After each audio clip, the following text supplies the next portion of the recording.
And in fact, for the longest, we have been the menu. For the longest, we have been the menu that was presented and discussed at the tables. And it is about time that we take ownership. Not even about time. It is time that we take ownership, and we've been taking ownership of our destinies. Nothing about us without us, basically. We have to continue to work to do the things that we need to do for ourselves. People cannot just be making decisions about us, creating things about us, talking about us. A lot of lies and things are fabricated about us, which is not our case. At different levels, whether it's at government level, city, state, county, federal level, especially at the federal level, not all immigrants are criminals.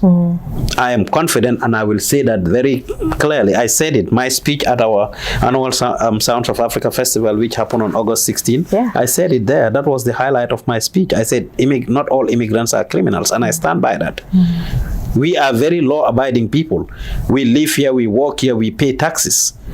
The systems that are created is actually what is continuing to criminalize us, that make us, put us in very vulnerable situations that, sometimes force us to do things that we are termed as criminals. Because I look at myself when I was incarcerated and released on an order of supervision, put on the monitoring bracelet, that I was not allowed to work. If I did not move to Alaska, I'm there. I have a family to take care of. I have my bills to pay and all kinds of things to do. Anything that is in between anyone and survival, you may be tempted to want to break that. If the systems are right, the systems that continue to discriminate us are right, we would be doing the right things.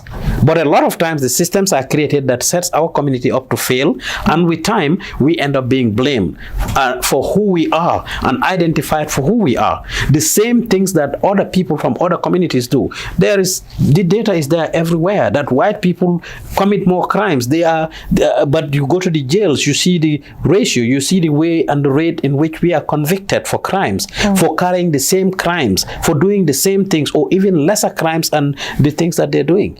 But at the end of the day, we get identified. Anything we do, we get labeled. These criminals, these Africans, these Muslims, these immigrants. For all the things we get, we identify for, we get labeled for all the things we are identified for, which is very unfair to our communities.